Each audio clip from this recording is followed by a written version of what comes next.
नमस्कार दोस्तों, आज फिर आपका स्वागत है हमारे यूट्यूब चैनल आल स्पेसिफिक क्लासेस में। तो आज हम पढ़ेंगे उत्सर्जन के बारे में। तो आइए शुरू करें। क्या है? शरीर में कार्बोहाइड्रेट तथा वसा के उपापचय से कार्बन डाइऑक्साइड तथा जलवाष्प का निर्माण होता है।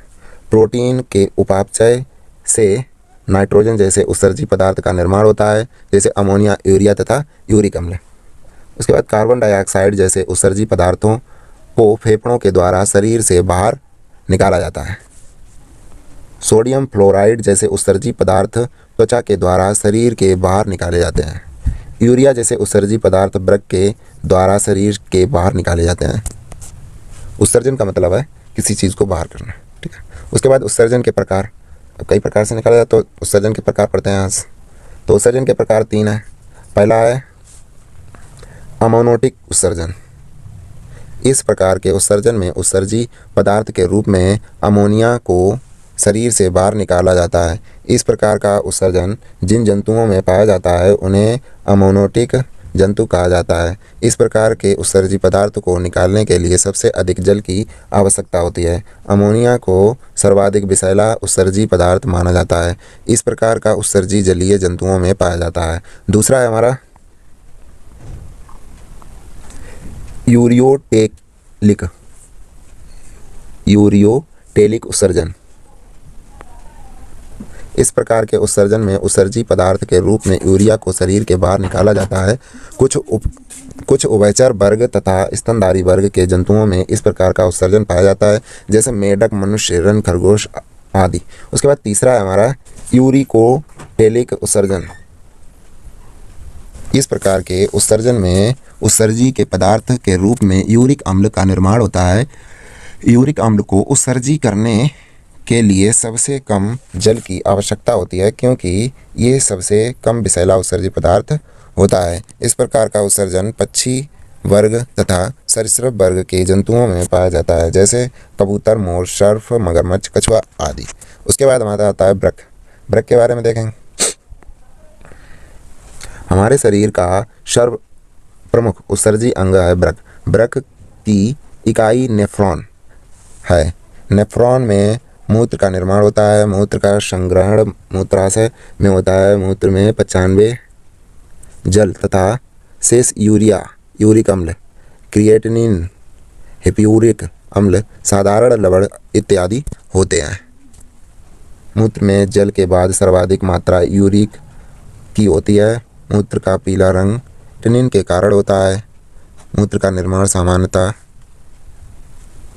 यह मनुष्य में 24 घंटे में लगभग 100 लीटर होता है, लेकिन अंतिम रूप से 11 या 2 लीटर ही का उत्सर्जन होता है। शेष जल का पुनः अवशोषण हो जाता है। वृक्क के कार्य न करने पर डायलिसिस का उपयोग किया जाता है। मूत्र का निष्पादन बाउमैन संपुट, एक वैज्ञानिक का नाम है, में होता है। मनुष्य में 2 वृक्क पाए जाते हैं, जिन्हें दायां और बायां वृक्क कहा जाता है। मनुष्य के वृक्क का भार लगभग 300 से 350 ग्राम होता है, ठीक है। उसके बाद वृक्क के द्वारा चने गए मूत्र में सबसे अधिक मात्रा में जल पाया जाता है, जबकि कार्बनिक पदार्थों के रूप में सर्वाधिक यूरिया पाई जाती है। मूत्र का रंग पीला यूरोक्रोम पदार्थ की उपस्थिति के कारण होता है। इसका पीएच मान 6 होता है, अर्थात यह अम्लीय प्रक्रिया का होता है। मनुष्य में मूत्र के द्वारा विटामिन सी शरीर के बाहर निकाली जाती है। तंत्र के बारे में जानेंगे। इसमें क्या है, सबसे पहले देखता है। यह नलिकायुक्त एवं नलिका विहीन ग्रंथियों का तंत्र होता है, जिनमें विभिन्न ग्रंथियों द्वारा स्रावित हार्मोन शरीर की क्रियाओं पर नियंत्रित रखते हैं। अंतःस्रावी ग्रंथियाँ नलिकावाहिनी ग्रंथियाँ होती हैं, जिनका अध्ययन जीव विज्ञान की अंतःस्रावी विज्ञान के अंतर्गत किया जाता है। अंतःस्रावी विज्ञान का जनक वैज्ञानिक एडिसन को माना जाता है। अंतःस्रावी ग्रंथियों से हार्मोन जैसे रासायनिक पदार्थों का निर्माण होता है। उसके बाद आते हैं हार्मोन। हार्मोन पढ़ते हैं।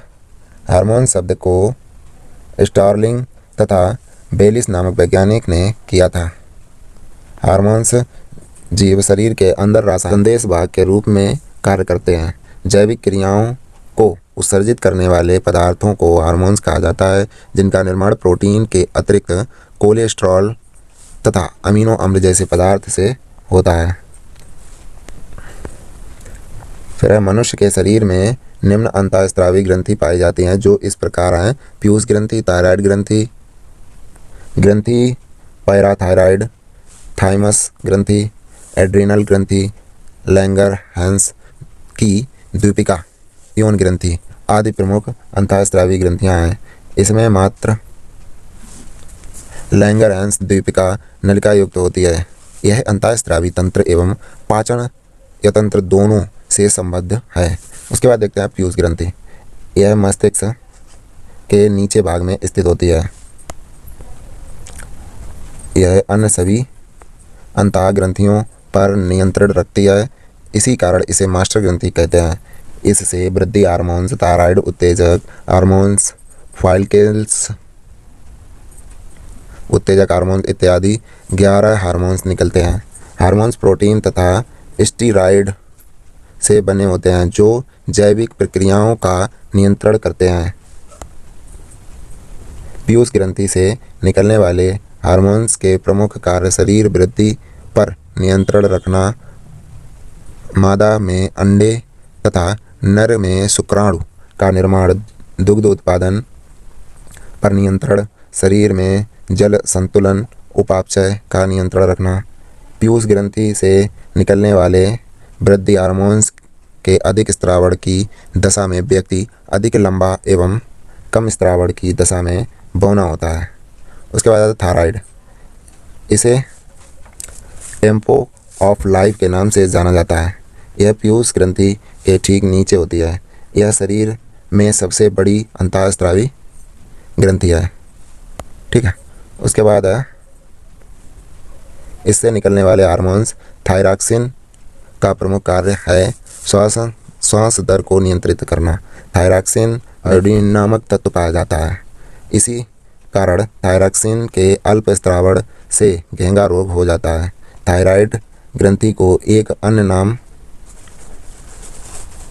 एडम एपिल से भी जाना जाता है, पैराथायराइड। उसके बाद पैराथायराइड, यह थायराइड के नीचे पाया जाता है। इससे स्रावित होने वाला पैराथ्रोमोन हड्डी में कैल्शियम एवं फास्फोरस की मात्रा को नियंत्रित करता है। एड्रिनल ग्रंथि को आपातकालीन ग्रंथि कहा जाता है। यह वृक्क के ऊपर स्थित होती है। इससे एड्रेनलिन हार्मोन्स का स्रावण होता है। इस हार्मोन्स का मुख्य कार्य कार्बोहाइड्रेट, प्रोटीन और वसा का उपापचय पर नियंत्रण करना है। भय और आवेश की स्थिति में अधिवृक्क ग्रंथि, एड्रिनल ग्रंथि के अंतस्थ भाग से अचानक स्रावित एड्रेनलिन हार्मोन्स मनुष्य को विषम परिस्थितियों से सामना करने के लिए प्रेरित करता है। इसे लाडो या उडो हार्मोन्स कहा जाता है। यह इस हार्मोन्स का दूसरा कार्य है। उसके बाद है लैंगर-हैंस द्वीपिका। तो लैंगर-हैंस द्वीपिका ये अग्नाशय में पाई जाती है। यह एक ऐसा भाग है जो पाचन तंत्र से अंग के रूप में जाना जाता है तथा अन्तः स्रावित तंत्र में ग्रंथि के रूप में जाना जाता है, जो मंड और शक्कर की प्रतिक्रिया को नियंत्रित करता है। इसकी कमी से शक्कर रुधिर में चला जाता है, जो कि रक्त के घनत्व को बढ़ा देता है, जिससे रक्त का दाब रक्त वाहिनियों में बढ़ जाता है, जो कि ब्रेन हेमरेज एवं हृदय आघात का कारण बन सकता है। ठीक है। उसके बाद है इसी प्रकार इंसुलिन की कमी रुधिर में शक्कर के स्तर को बढ़ाती है, जिसे डायबिटीज मधुमेह नामक रोग होता है। डायबिटीज की स्थिति में उच्च रक्तदाब, तनाव, हृदय आघात एवं ब्रेन हेमरेज की संभावना बनी रहती है। यह फिर यौन ग्रंथि, यह दो प्रकार की होती है। नर हार्मोन्स ग्रंथि, इसे टेस्टिस कहते हैं। इसे क्या कहते हैं? टेस्टिस कहते हैं। उसके बाद इसमें से दो हार्मोन्स टेस्टोस्टेरोन तथा एंड्रोस्टेरोन निकलते हैं। मादा हार्मोन ग्रंथि, इसे ओवरी कहते हैं, इससे दो हार्मोन्स एस्ट्रोजेन तथा प्रोजेस्टेरॉन निकालते हैं। एस्ट्रोजेन स्त्रियों में यौन परिपक्वता, स्तन ग्रंथि का विकास और ऋतुस्राव का नियंत्रण करता है। प्रोजेस्टेरॉन गर्भावस्था में नियंत्रण रखता है, इसीलिए इसे प्रेगनेंसी हार्मोन्स भी कहते हैं। एंड्रोजन द्वितीयक लैंगिक लक्षणों के विकास के लिए उत्तरदायी होता है। आई होप आप लोगों को वीडियो पसंद आई होगी। अगर अच्छी लगी हो तो सब्सक्राइब एंड शेयर जरूर करें। तो सबसे पहले देखते हैं जनन तंत्र। इसमें संतानोत्पत्ति के उत्तरदायी अंगों के तंत्र जनन तंत्र कहलाते हैं। ये नर और मादा में भिन्न भिन्न होते हैं। नर जनन अंगों के अंतर्गत वृषण, शुक्राशय, शिशन आदि 17 अंग आते हैं, जिनमें 2 काउपर एवं प्रोस्टेट ग्रंथियां हैं। उसके बाद वृषण में शुक्र नर जनन कोशिकाबद्ध का निर्माण होता है। इसका संग्रहण शुक्राशय में होता है, अर्थात वृषण एक फैक्ट्री का कार्य करता है, जबकि शुक्राशय भंडार गृह का कार्य करता है। शुक्रिय द्रव्य का निर्माण प्रोस्टेट ग्रंथि में होता है और इस द्रव्य में शुक्र मिले रहते हैं। फिर मादा प्रजनन तंत्र के अंतर्गत योनि, गर्भाशय, डिंब, वाहिनी, डिब्बी ग्रंथियां आदि लगभग 16 अंग एवं ग्रंथियां आते हैं। इनमें डिब्बे ग्रंथियों से प्रति 28 दिन पर एक परिपक्व डिंब निर्मित होकर मुक्त होता है और डिंब वाहिनी में आता है, जहां पर इसका संपर्क शुक्र से होने पर निषेचन होता है। निषेचन के पश्चात निषेचित अंडे का विकास गर्भाशय में होता है और विकास के फलस्वरूप शिशु का जन्म होता है। उदरस्थ शिशु का भरण पोषण प्लेसेंटा के माध्यम से होता है। सभी जीवों में अपने ही जैसे संतान उत्पन्न करने का गुण होता है। इसी गुण को प्रजनन कहते हैं। प्रजनन के द्वारा पुरुष और स्त्री के जननांग से स्रावित शुक्राणु और अंडाणु मिलकर नया भ्रूण बनाते हैं। उसके बाद पुरुष और स्त्री का प्रजनन तंत्र भिन्न भिन्न अंगों से मिलकर बना होता है। पुरुष प्रजनन के मुख्य अंग हैं अधिवृषण, वृषण, शुक्रवाहिनी का शुक्राशय, प्रोस्टेट, शिश्न आदि। स्त्री प्रजनन तंत्र के मुख्य अंग हैं सर्तसेल, बृहत भगोष्ठ, लघु भगोष्ठक, योनि, अंडाशय, डिंबवाहिनी, नली तथा गर्भाशय आदि। वृषण नरजनन ग्रंथि है जो अंडाकार होता है। इसका कार्य शुक्राणु उत्पन्न करना है। शुक्राणु की लंबाई 5 माइक्रोन होती है। शुक्राणु शरीर में 30 दिन तक जीवित रहते हैं, जबकि मैथुन के बाद स्त्री में केवल 72 घंटे तक जीवित रहते हैं। शिश्न पुरुषों का संभोग करने वाला अंग है। स्त्रियों में 2 अंडाशय बादाम के आकार के भूरे रंग के होते हैं। इसका मुख्य कार्य अंडाणु पैदा करना है। अंडाशय में एस्ट्रोजन तथा प्रोजेस्टेरॉन का स्राव होता है जो ऋतुस्राव को नियंत्रित करते हैं। एशियाई हाथी का गर्भाधान काल सबसे अधिक 609 दिन होता है। अंडाणु की परिधि 100 से 125 मिमी तक होती है। गर्भाशय नाशपाती के आकार का होता है जो मूत्राशय के पीछे तथा मलाशय के आगे स्थित होता है। शुक्राणु और डिंब में मिलन को निषेचन कहते हैं। ऋतुस्राव को रजोधर्म, आर्तव या मासिक धर्म भी कहते हैं। ऋतुस्राव स्त्रियों में प्रायः 12 से 14 वर्ष की अवस्था में प्रारंभ होकर 45-50 की आयु तक होता है। शिशु का लिंग निर्धारण। नव शिशु में लिंग निर्धारण गैमीटोजेनेसिस एवं लिंग गुणसूत्र के विभाजन पर निर्भर करता है। मानव में 23 जोड़ी गुणसूत्र होते हैं, जिनमें 22 जोड़े तथा 1 जोड़े लिंग गुणसूत्र होता है।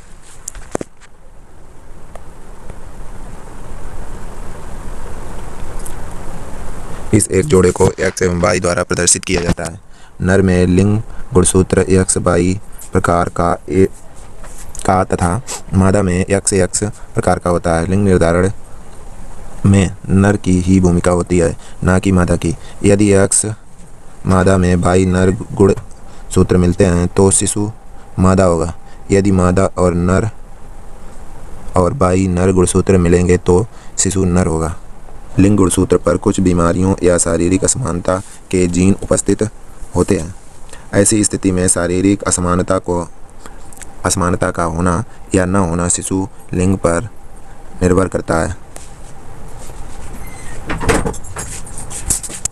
इस प्रक्रिया को लिंग वंशानुक्रम संपर्क कहते हैं, जो नर या मादा में किसी को भी एक पीढ़ी से दूसरी पीढ़ी में हो जाता है, जैसे गंजापन। ऐसी असमानता है जो अगली पीढ़ी के केवल पुरुषों में देखा जाता है। बड़ांधता, हीमोफीलिया, डाउन सिंड्रोम आदि शारीरिक असमानता से संबंधित रोग है। फिर है ट्विंस अर्थात जुड़वा शिशु। सामान्य रूप से एक शुक्र एक अंडा का निषेचन कर पाता है, क्योंकि एक मासिक चक्र की समाप्ति के पश्चात मात्रा एक अंडे का निष्कासन होता है। किंतु कभी कभी असमानता होती है, जिनके कारण जुड़वा बच्चे पैदा होते हैं। ये स्थिति 2 है। यदि एक अंडे की जगह 2 का निर्माण होता है तो यह 2 अलग अलग शुक्राणु के द्वारा निषेचन होता है। परिणामतः 2 निषेचन अंडे गर्भाशय में उतरते हैं और 2 अलग अलग प्लेसेंटा के द्वारा माता के उदर की दीवार से जुड़ जाते हैं, जिससे 2 अलग अलग भिन्न प्रकार के शिशु पैदा होते हैं, जो असमान जुड़वा बच्चे कहे जाते हैं। तथा ये नर या मादा कुछ भी हो सकते हैं। इन बच्चों के गुण एवं प्रवृत्ति 2 अलग अलग बच्चों की तरह होती है। इनका जन्म एक साथ होता है। इसके विपरीत यदि एक अंडा एक शुक्राणु से निषेचन के पश्चात गर्भाशय में पहुंचने बाद नव शिशु के विकास के पहले ही 2 भागों में विभाजित हो जाता है, तो इन 2 भागों से अलग अलग शिशुओं का विकास होता है, जो सदैव एक ही लिंग के होते हैं और एक ही प्लेसेंटा द्वारा जुड़े होते हैं, जिन्हें पहचानना भी कठिन हो जाता है। इन्हें समजुड़वा कहते हैं। प्रौढ़ावस्था के साथ शिशु को माता के उदर से भोजन पहुंचाने का कार्य करने वाला अंग प्लेसेंटा कहलाता है। इस तंत्र द्वारा शुद्ध रुधिर का परिसंचरण हृदय से धमनी द्वारा संपूर्ण शरीर को तथा अशुद्ध रक्त का परिसंचरण संपूर्ण शरीर से हृदय को सिराओं द्वारा होता है। ठीक है। रुधिर परिसंचरण तंत्र की खोज 1628 ईस्वी में विलियम हार्वे नामक वैज्ञानिक ने किया। परिसंचरण तंत्र के 2 प्रकार होते हैं, जिन्हें क्रमशः खुला और बंद परिसंचरण तंत्र कहा जाता है। तुम्हारा पहला है खुला परिसंचरण तंत्र। आर्थ्रोपोडा संघ कॉकरोच, केकड़ा, प्रॉन, झींगा मछली, मच्छर, मक्खी आदि तथा मोलास्का संघ घोंघा, सीपी, ऑक्टोपस आदि के जंतुओं में खुला परिसंचरण तंत्र विकसित प्रकार का होता है। फिर है दूसरा हमारा बंद परिसंचरण तंत्र। सभी विकसित जंतुओं में जैसे मछली, मेंढक, सर्प, पक्षी, केंचुआ, एक्सकेरिस तथा स्तनधारी संघ में इस प्रकार का परिसंचरण तंत्र पाया जाता है। मनुष्य में बंद, विकसित तथा दोहरे प्रकार का परिसंचरण तंत्र पाया जाता है। मनुष्य का परिसंचरण तंत्र 3 घटकों से मिलकर बना होता है, जिन्हें क्रमशः रुधिर, हृदय तथा रुधिर वाहिनियाँ कहा जाता है। उसके बाद है रुधिर, इसको ब्लड कहता है। रुधिर एक तरल संयोजी ऊतक है, जिसका निर्माण मनुष्य में अस्थिमज्जा से होता है, जबकि भ्रूणावस्था में रुधिर का निर्माण यकृत और प्लीहा से होता है। एक सामान्य मनुष्य के शरीर में 5 से 6 लीटर रुधिर पाया जाता है, जो प्रतिशत में 7 से 8% पाया जाता है। रुधिर का निर्माण 2 घटकों से होता है, जिन्हें क्रमशः रुधिर प्लाज्मा और रुधिर कणिकाएं कहा जाता है। उसके बाद है रुधिर प्लाज्मा। अब रुधिर प्लाज्मा का निर्माण जल, कार्बनिक तथा अकार्बनिक पदार्थों से होता है। रुधिर प्लाज्मा में जल 90 से 92% पाया जाता है, जबकि कार्बनिक पदार्थों के रूप में सर्वाधिक मात्रा में प्रोटीन पाई जाती है। रुधिर कणिकाएं संपूर्ण रुधिर का 40 से 45% भाग बनाती हैं, जो कार्य एवं संरचना के आधार पर 3 प्रकार की होती हैं, जिन्हें क्रमशः आरबीसी, डब्ल्यूबीसी एवं ब्लड प्लेटलेट्स कहा जाता है। लाल रुधिर कणिकाएं आरबीसी को एरिथ्रोसाइट्स के नाम से जाना जाता है, जिनका निर्माण लाल अस्थिमज्जा वाले भाग से होता है। ठीक है। भ्रूणावस्था में आरबीसी का निर्माण यकृत तथा प्लीहा से होता है। आरबीसी संरचना में अंडाकार होती है। आरबीसी का जीवन काल मनुष्य के शरीर में 120 दिन का होता है। संसार के समस्त स्तनधारी प्राणी में के तत्व में केंद्रक नहीं पाया जाता है, लेकिन ऊंट और लामा 2 ऐसे स्तनधारी प्राणियां हैं जिनमें आरबीसी के केंद्रक पाए जाते हैं। आरबीसी का रंग लाल या रुधिर का रंग लाल हीमोग्लोबिन के कारण होता है। हीमोग्लोबिन के केंद्र में आयरन धातु पाई जाती है। ऊंट एक ऐसी स्तनधारी प्राणी है जिसकी आरबीसी का आकार सबसे बड़ा होता है। हिरन की आरबीसी का आकार सबसे छोटा होता है। यदि किसी व्यक्ति को कुछ दिनों के लिए अंतरिक्ष या माउंट एवरेस्ट पर्वत पर छोड़ दिया जाए तो आरबीसी की संख्या और आकार दोनों बढ़ जाएंगे। आरबीसी की संख्या मनुष्य के शरीर में 5 से 5.5 लाख प्रति घन मिलीमीटर होती है। आरबीसी का मुख्य कार्य ऑक्सीजन का परिवहन करना। श्वेत रुधिर कणिक डब्ल्यूबीसी को ल्यूकोसाइट के नाम से जाना जाता है। डब्ल्यूबीसी का निर्माण मनुष्य के शरीर में श्वेत अस्थिमज्जा से होता है। डब्ल्यूबीसी का जीवन काल मनुष्य के शरीर में लगभग 8 से 10 दिन का होता है। डब्ल्यूबीसी की संख्या मनुष्य के शरीर में लगभग 5000 से 9000 प्रति घन मिलीमीटर होती है। आरबीसी और डब्ल्यूबीसी का अनुपात रुधिर में 600:1 होता है। डब्ल्यूबीसी आकार में अमीबा के आकार की होती है, अर्थात इनका कोई निश्चित आकार नहीं होता है। डब्ल्यूबीसी का मुख्य कार्य हानिकारक जीवाणुओं से शरीर की सुरक्षा करना। आकार में सबसे बड़ी डब्ल्यूबीसी मोनोसाइट्स होती है। लिम्फोसाइट्स प्रकार की डब्ल्यूबीसी आकार में सबसे छोटी होती है। संख्या में सबसे अधिक न्यूट्रोफिल प्रकार की डब्ल्यूबीसी पाई जाती है। रुधिर पटलिकाओं को थ्रोम्बोसाइट्स के नाम से जाना जाता है। रुधिर पटलिकाओं का निर्माण लाल अस्थिमज्जा वाले भाग से होता है, जो संरचना में प्लेट के आकार के होते हैं। रुधिर पटलिकाओं का जीवन काल लगभग 8 से 10 दिन होता है। रुधिर पटलिकाएं रुधिर का थक्का बनाने में सहायता करती हैं। इनकी संख्या मनुष्य के शरीर में लगभग 3 से 5 लाख प्रति घन मिलीमीटर होती है। डेंगू जैसे विषाणु जनित बीमारी में शरीर में प्लेटलेट्स की संख्या कम हो जाती है, क्योंकि डेंगू के विषाणु प्लेटलेट्स को खा जाते हैं। अब हमारा रुधिर परिसंचरण तंत्र। रुधिर परिसंचरण तंत्र में निम्नलिखित अंग कार्य करते हैं। जैसे पहला है हृदय, दूसरा धमनी, तीसरा सिरा, चौथा केशिका। फिर पढ़ते हैं, इनमें हृदय का मुख्य कार्य रक्त का आदान प्रदान धमनी एवं सिराओं के माध्यम से शरीर की सभी कोशिकाओं तक। हृदय की संख्या और चैम्बर। मनुष्य में एक हृदय 4 कोष्ठीय होते हैं।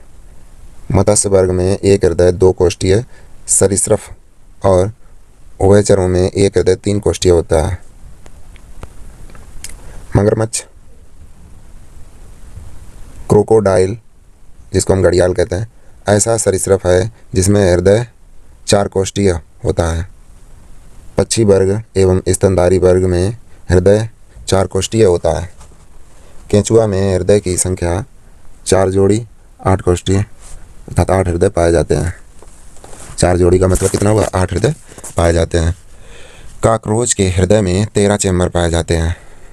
ठीक, उसके बाद मनुष्य का हृदय 4 कोष्ठकों में बटा होता है, जिसमें ऊपर के 2 आलिंद तथा नीचे के 2 निलय कहलाते हैं। बायां आलिंद और बायां निलय एक कपाट द्वारा जुड़े होते हैं। इसी प्रकार बायां आलिंद और दायां निलय भी एक कपाट से जुड़े होते हैं। आलिंद की दीवारें पतली तथा निलय की दीवारें मोटी होती हैं। शुद्ध रक्त दाहिने आलिंद में सिराओं द्वारा पहुँचते हैं तथा यहाँ से शुद्ध रक्त दाहिने निलय को पहुँचा दिए जाते हैं। दाहिने निलय द्वारा अशुद्ध रक्त शुद्धिकरण के लिए 2 पल्मोनरी धमनी द्वारा दोनों फेफड़ों को पहुँचाया जाता है। यहाँ से शुद्ध रक्त पल्मोनरी सिरा द्वारा बाएं आलिंद को पहुँचाया जाता है। उसके बाद शुद्ध रक्त बाएं आलिंद से बाएं निलय को तथा दाएं निलय से रक्त संपूर्ण शरीर को पंप कर धमनियों द्वारा पहुंचाया जाता है। धमनी में रक्त रुक रुक कर तथा सिरा में लगातार बहता है। मनुष्य में धड़कन की दर औसतन 72 बार प्रति मिनट है, किंतु उत्तेजनाओं के समय 200 बार तक पहुंच जाती है। मानव जाति में नर का हृदय 350 ग्राम तथा मादा का हृदय 250 ग्राम से 300 ग्राम का होता है। हृदय को रक्त पहुंचाने वाली धमनी कोरोनरी धमनी कहलाती है और इस धमनी में कोलेस्ट्रॉल की मात्रा बढ़ जाने पर हृदय आघात हो जाता है। सामान्यतः मनुष्य में रक्त दाब 120 से 80 mmS पारे के दाब के बराबर होता है। सामान्य मनुष्य में रक्त की मात्रा 5 से 6 लीटर तक होती है। रक्त शरीर भार का 7 से 8% लीटर में होता है, अर्थात रक्त की मात्रा शरीर के भार का लगभग 1/13वां भाग होती है। उसके बाद है मानव रक्त में हीमोग्लोबिन की मात्रा 12 से 15 ग्राम प्रति 100 मिलीलीटर पाया जाता है। चिकित्साओं में ब्लड बैंक में रक्त को लगभग 40 डिग्री फ़ारेनहाइट ताप पर 1 महीने तक सुरक्षित रखा जाता है। इसमें रक्त को जमने से रोकने के लिए सोडियम साइट्रेट तथा सोडियम ऑक्जेलेट रसायन मिलाए जाते हैं। ये रसायन रक्त को जमने वाले तत्व कैल्शियम को प्रभावहीन कर देते हैं। उच्च रक्तदाब की स्थिति हृदय के संकुचित होने पर बनती है, जिसे सिस्टोल कहते हैं, तथा निम्न रक्तदाब की स्थिति हृदय के फैलने पर बनती है, जिसे डायस्टोल कहते हैं। हृदय धड़कन का नियंत्रण साइनो-एट्रियल द्वारा होता है। रक्त में 55% प्लाज्मा तथा 45% ब्लड कणिकाएं पाई जाती हैं।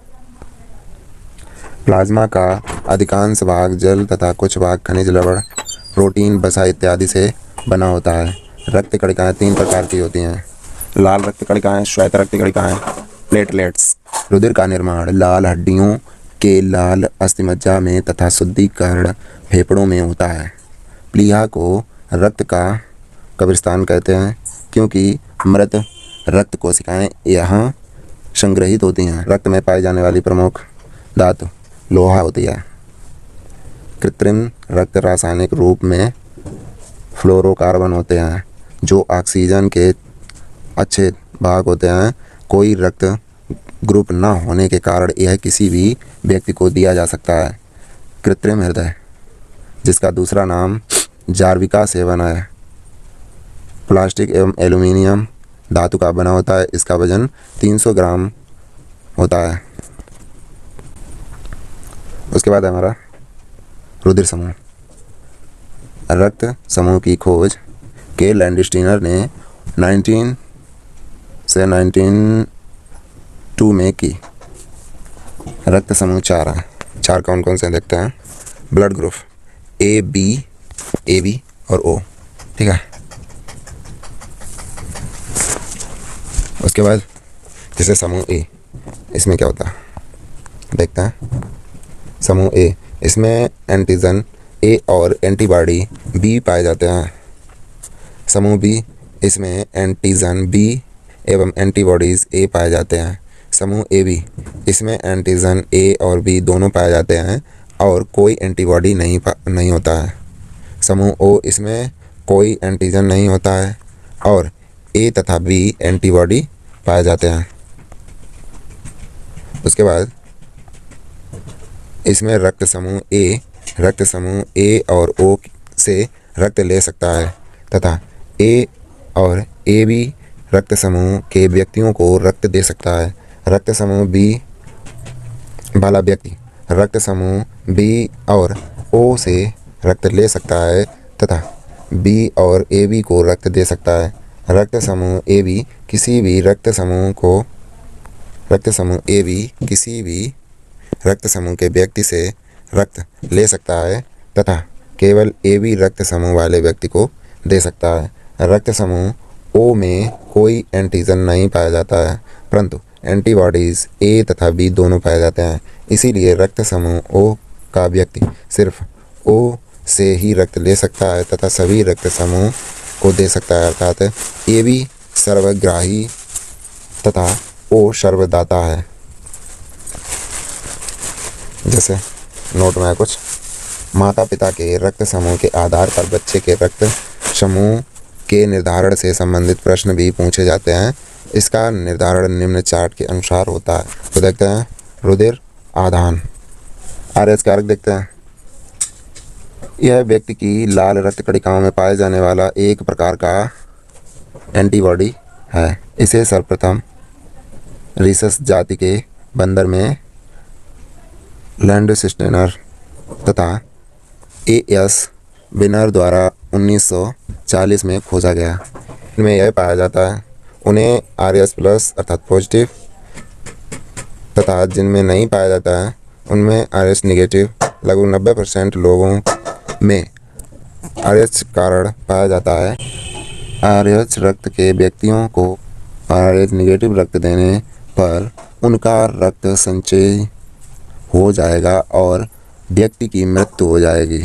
यदि RH नेगेटिव वाली माता के उदर में RH पॉजिटिव वाला शिशु है तो शिशु में बन रहा RH पॉजिटिव रक्त की कुछ मात्रा माता में स्थानांतरित हो जाती है, जिससे RH पॉजिटिव के खिलाफ माता के रक्त में एंटीबॉडीज़ का निर्माण होता है, क्योंकि माता के रक्त में शिशु से पहुंचा।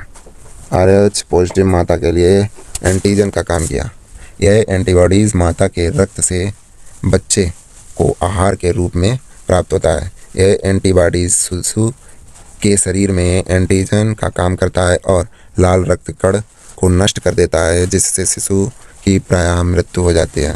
इस अवस्था को एरिथ्रोब्लास्टेसिस फोइटल्स कहते हैं। इस अवस्था की संभावना प्रथम गर्भधारण में कम होती है। श्वसन तंत्र, शरीर के अंदर श्वास के रूप में वायु का निःश्वसन एवं उच्छ्वसन करने वाले तंत्र श्वसन तंत्र कहलाते हैं। इसके अंतर्गत नाम कंठ, एपिग्लाइटिस, श्वसन नली और फेफड़े आते हैं। ये तंत्र शरीर के भीतरी मुख्यतः वायु मार्ग का कार्य करते हैं। इसमें एपिग्लाइटिस भोजन निगलते समय श्वास मार्ग को बंद कर देता है। श्वास नली उपास्थि मतलब लचीली हड्डी की बनी होती है। फेफड़े में रुधिर का शुद्धिकरण गैस के आदान प्रदान से होता है। गैस का आदान प्रदान वायु कुपिकाओं के माध्यम से होता है। ऑक्सीजन कुपिकाओं से रक्त में तथा कार्बन डाइऑक्साइड रक्त से कुपिकाओं में प्रवेश करता है। वयस्क मनुष्य के फेफड़ों में 30 से 40 करोड़ वायु कुपिकाएँ होती हैं। मनुष्य में दायां फेफड़ा 3 पिंडों में तथा बायां फेफड़ा 2 पिंडों में विभाजित होता है। कोशिकाओं में गैसीय आदान प्रदान की प्रक्रिया विसरण के द्वारा होती है। एम्फीसेमा बीमारी का संबंध फेफड़ों से होता है। ये बीमारी अधिक सिगरेट पीने से होती है, जिसमें फेफड़ों की कोशिकाएं क्षतिग्रस्त हो जाती हैं और गैसीय आदान प्रदान की क्रिया प्रभावित होती है। फेफड़ों की सुरक्षा हेतु इनमें ऊपर प्लूरा नामक झिल्ली का आवरण बना होता है या पाया जाता है। फिर हमारा श्वसन, ग्लूकोज के ऑक्सीकरण के द्वारा उत्पन्न ऊर्जा को श्वसन कहा जाता है। श्वसन जीवों में 24 घंटे चलने वाली क्रिया है। श्वसन के प्रकार, श्वसन 2 प्रकार के होते हैं जिन्हें क्रमशः ऑक्सी और अनाक्सी श्वसन कहा जाता है। पहला है ऑक्सी श्वसन। ऑक्सी श्वसन के बाद ऑक्सी श्वसन की उपस्थिति में ग्लूकोज का पूर्ण जारण ऑक्सी श्वसन कहलाता है। ऑक्सी श्वसन की क्रिया में 38 एटीपी के रूप में ऊर्जा का उत्पादन होता है। ऑक्सी श्वसन की क्रिया कोशिका द्रव्य में माइटोकॉन्ड्रिया के अंदर संपन्न होती है। कोशिका द्रव्य में ग्लाइकोलिसिस क्रिया के द्वारा ग्लूकोज पायरेविक अम्ल में तोड़ा जाता है। इसे विखंडन के दौरान 2 एटीपी के रूप में ऊर्जा का उत्पादन होता है। ग्लाइकोलिसिस क्रिया को ऑक्सी एवं अनाक्सी श्वसन का कॉमन स्टेप माना जाता है। क्रेब्स चक्र की क्रिया माइटोकॉन्ड्रिया के अंदर संपन्न होती है। क्रेब्स चक्र के दौरान पायरुविक अम्ल कार्बन डाइऑक्साइड और जल में विखंडित होता है। इस विखंडन के दौरान 36 एटीपी के रूप में ऊर्जा का उत्पादन होता है। पायरुविक अम्ल का विखंडन ऑक्सीजन की उपस्थिति और अनुपस्थिति दोनों में होता है। जब मनुष्य अधिक कार्य करता है तो मांसपेशियों में ऑक्सीजन के अभाव में पायरुविक अम्ल का विखंडन लैक्टिक अम्ल और कार्बन डाइऑक्साइड में हो जाता है। लैक्टिक अम्ल में जमाव के कारण मांसपेशियों में दर्द होता है। मांसपेशियों में दर्द का कारण संबंधित कोशिकाओं में ऊर्जा की कमी को भी माना जाता है, क्योंकि ऑक्सी श्वसन की क्रिया में 2 एटीपी के रूप में ऊर्जा का उत्पादन होता है।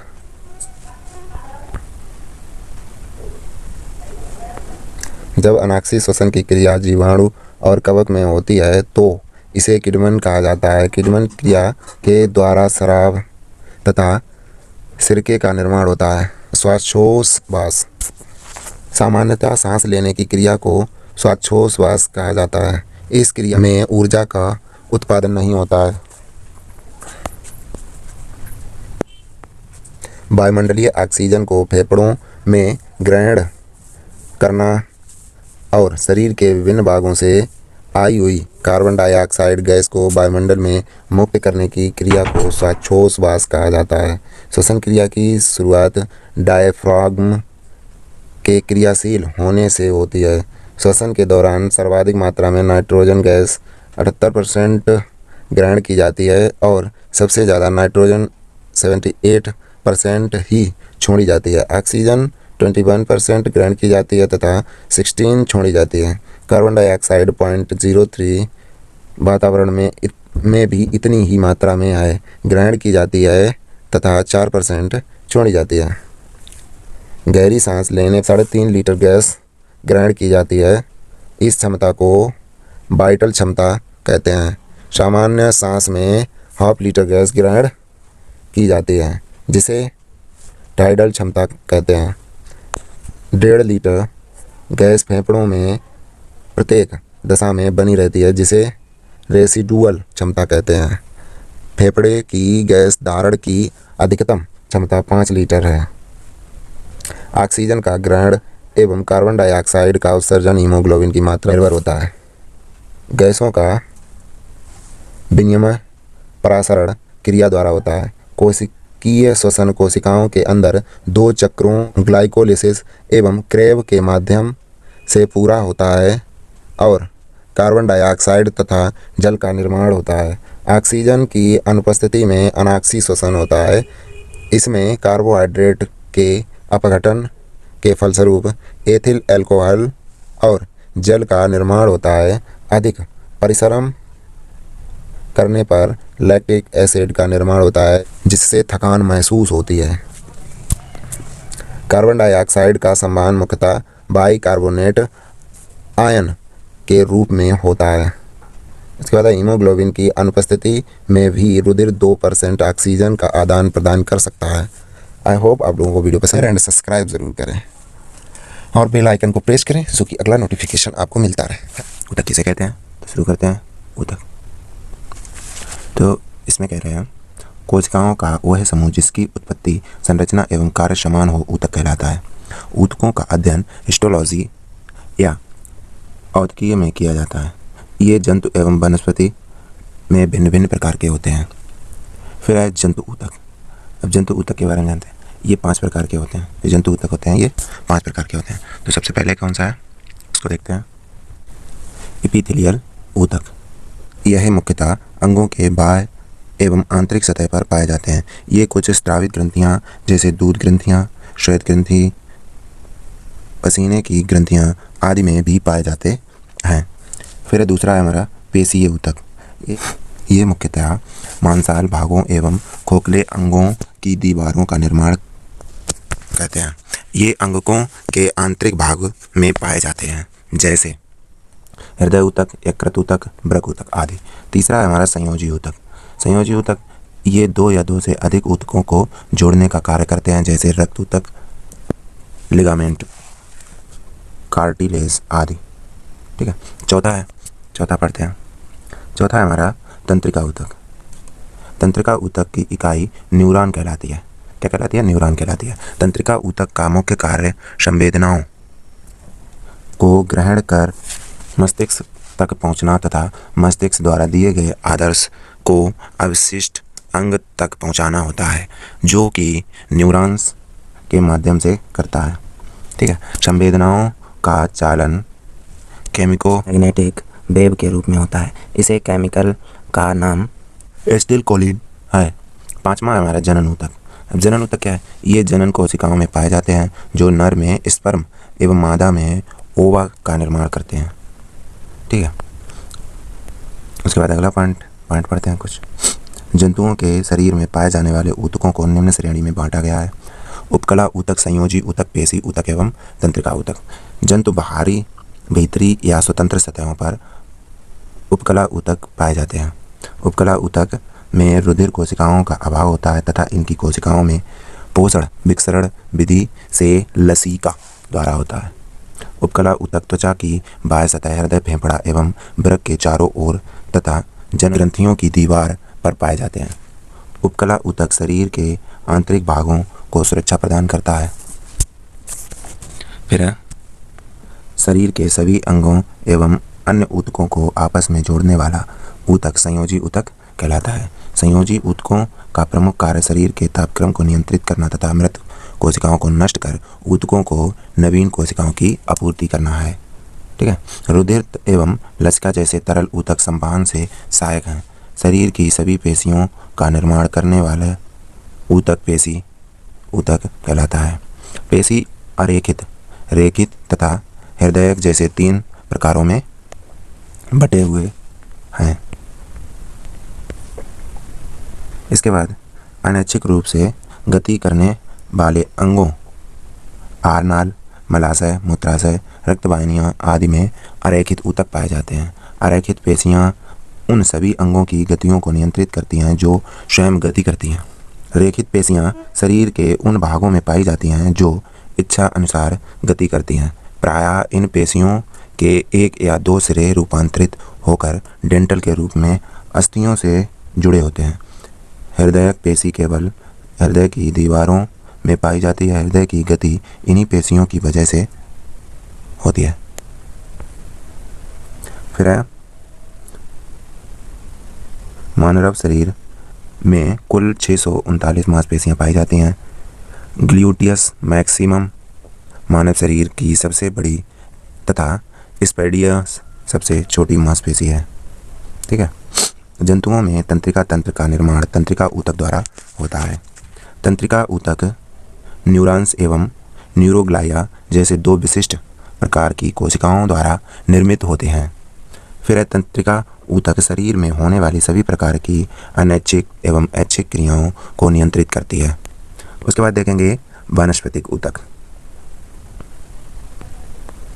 तो इसको ये 2 प्रकार के होते हैं। इसमें पहला है वर्दी ऊतक। यह सबसे तेज विभाजित होने वाला ऊतक होता है। ये पौधों के शीघ्र भाग, पश्चभाग, कार्य तने की मोटाई में वृद्धि, अंतः संधि भाग, कार्य शाखाओं का निर्माण में पाए जाते हैं। ठीक है। ये ऊतक हरित लवक की उपस्थिति में भोजन निर्माण का कार्य करते हैं। ये भोजन संचय का भी कार्य करते हैं। दूसरा है स्थायी ऊतक। जब वृद्धि ऊतक की विभाजन क्षमता समाप्त हो जाती है तो वे स्थायी ऊतक का निर्माण करते हैं। इसका मुख्य कार्य भोजन निर्माण, भोजन संचय और आंतरिक सहायता है, अर्थात कोशिका को मजबूती प्रदान करना। आंतरिक सहायता का मतलब है कोशिका को मजबूती प्रदान करना। फिर है हमारा जटिल ऊतक। जटिल ऊतक के बारे में जानें। जटिल ऊतक, एक से अधिक स्थायी ऊतक के मिलने पर जटिल ऊतक का निर्माण होता है। ये दो प्रकार के हैं। पहला है जाइलम। जाइलम का मुख्य कार्य जमीन से जल एवं खनिज लवण का अवशोषण कर पौधों के संपूर्ण अंग तक पहुंचना होता है। दूसरा है फ्लोएम। फ्लोएम ऊतक, इसका फ्लोएम का कार्य पत्तियों द्वारा बनाए गए भोजन को पौधों की जड़ तक पहुंचाना होता है। जाइलम गुरुत्वाकर्षण बल के विरुद्ध तथा फ्लोएम गुरुत्वाकर्षण बल की ओर कार्य करता है। ठीक है। अंग तंत्र, इसमें क्या है, पित्त वसा को पानी में घुलनशील बना देता है। ठीक है। जो ऊतक कार्य को संपादित करते हैं तो उन ऊतकों के समूह को अंग तंत्र कहते हैं। प्रमुख अंग तंत्र निम्नलिखित हैं। ठीक है। अब ये कितने हैं, 6 अर्थात 6 हैं। तो सबसे पहला है पाचन तंत्र, रक्त परिसंचरण तंत्र, तीसरा है श्वसन तंत्र, चौथा है अंतःस्रावी तंत्र, पांचवा है तंत्रिका तंत्र और छठा है जनन तंत्र। तो सबसे पहले देखेंगे फर्स्ट नंबर पाचन तंत्र। पाचन तंत्र क्या है, मनुष्य में पाचन मुख से प्रारंभ होकर गुदा तक होता है। इनमें निम्नलिखित भाग हैं। तो पहला भाग है मुख। इनमें लार ग्रंथि से लार निकालकर भोजन से मिलाकर भोजन को अम्लीय रूप प्रदान करती है तथा लार में पाई जाने वाली एंजाइम इमाइलेज अथवा टाइलिन मंड को आंशिक रूप से पचाने का कार्य करते हैं। मुख में गर्म भोजन का स्वाद बढ़ जाता है क्योंकि जीभ का पृष्ठ क्षेत्र बढ़ जाता है। मुख में पाया जाने वाला एक एंजाइम लाइसोजाइम बैक्टीरिया को मारने का कार्य करता है। भोजन मुख से आगे के पाचन तंत्र में क्रमाकुंचन गति से बढ़ता है। दूसरा है ग्रसनी। इस भाग में कोई पाचन क्रिया नहीं होती, यह सिर्फ मुख और अमाशय को जोड़ने का कार्य करती है। तीसरा है अमाशय। अमाशय में भोजन का पाचन अम्लीय माध्यम में होता है। मनुष्य के अमाशय में जठर ग्रंथियाँ पाई जाती हैं जो जठर रस का स्त्रावण करती हैं। ठीक है। जठर रस के रासायनिक संगठन में सर्वाधिक मात्रा में जल पाया जाता है। इसके अतिरिक्त HCl तथा विभिन्न प्रकार के एंजाइम पाए जाते हैं। अमाशय में निम्न एंजाइम पाए जाते हैं जिनके कार्य इस प्रकार हैं। पहला है पेप्सिन एंजाइम, इसके द्वारा प्रोटीन का पाचन होता है। ठीक है। दूसरा है रेनिन एंजाइम, इसके द्वारा दूध में पाई जाने वाली केसीन प्रोटीन का पाचन होता है। लाइपेज एंजाइम, इसके द्वारा वसा का पाचन होता है। एमाइलेज एंजाइम, इसके द्वारा मंड का पाचन होता है। उसके बाद HCl अमाशय में भोजन के पाचन के माध्यम को अम्लीय बनाता है। भोजन के साथ आए हानिकारक जीवाणुओं तथा कंकड़ तथा पत्थर जैसे कणों को गला देता है। उसके बाद हमारा आता है चौथा छोटी आंत। क्या है, छोटी आंत। छोटी आंत में भोजन का पाचन क्षारीय माध्यम से होता है क्योंकि आंतीय रस का pH मान 8 से 8.3 होता है। छोटी आंत को आहार नाल का सबसे लंबा भाग माना जाता है जिसकी लंबाई लगभग 6 से 7 मीटर होती है। कार्य तथा रचना के आधार पर छोटी आंत के 3 भाग होते हैं जिन्हें क्रमशः ग्रैणी, मध्यांत्र तथा शेषांत्र कहा जाता है। पित्त रस का निर्माण यकृत में और अग्नाशिक रस का निर्माण अग्नाशय में होता है। पांचवा है हमारा यकृत अर्थात लीवर। छोटी आंत में भोजन का पाचन क्षारीय माध्यम में होता है क्योंकि आंतीय रस का pH मान 8.0 से 8.3 होता है। छोटी आंत को आहार नाल का सबसे लंबा भाग माना जाता है जिसकी लंबाई 6 से 7 मीटर होती है। कार्य तथा संरचना के आधार पर छोटी आंत के 3 भाग होते हैं जिन्हें क्रमशः ग्रहणी, मध्यांत्र तथा शेषांत्र कहा जाता है। छोटी आंत के ग्रहणी भाग में भोजन के पाचन में पित्त रस और आग्नेयाशिक रस सहायक होते हैं। पित्त रस का निर्माण यकृत में और आग्नेयाशिक रस का निर्माण अग्नाशय में होता है। छठा है हमारा अग्नाशय। मनुष्य के शरीर का ऐसा अंग है जो मिश्रित ग्रंथि की तरह कार्य करता है। अग्नाशय में बाह्य स्रावित भाग के रूप में आग्नेयाशिक नलिका पाई जाती है, जब अंतःस्रावित भाग के रूप में हैंस की द्वीपिकाएं, लैंगरहैंस की द्वीपिकाएं पाई जाती हैं। लैंगरहैंस की द्वीपिकाओं का निर्माण 3 प्रकार की कोशिकाओं से होता है जिन्हें क्रमशः अल्फा, बीटा, गामा कोशिकाएं कहा जाता है। उसके बाद हमारा आता है बड़ी आंत। इस भाग में बचे भोजन का शेष 90% जल का अवशोषण होता है। बड़ी आंत की लंबाई 1 से 1.5 मीटर होती है, जहाँ पर भोजन का पाचन नहीं होता। कार्य तथा संरचना के आधार बड़ी आंत के 3 भाग होते हैं जिन्हें क्रमशः अंधनाल, कोलोन तथा मलाशय कहा जाता है।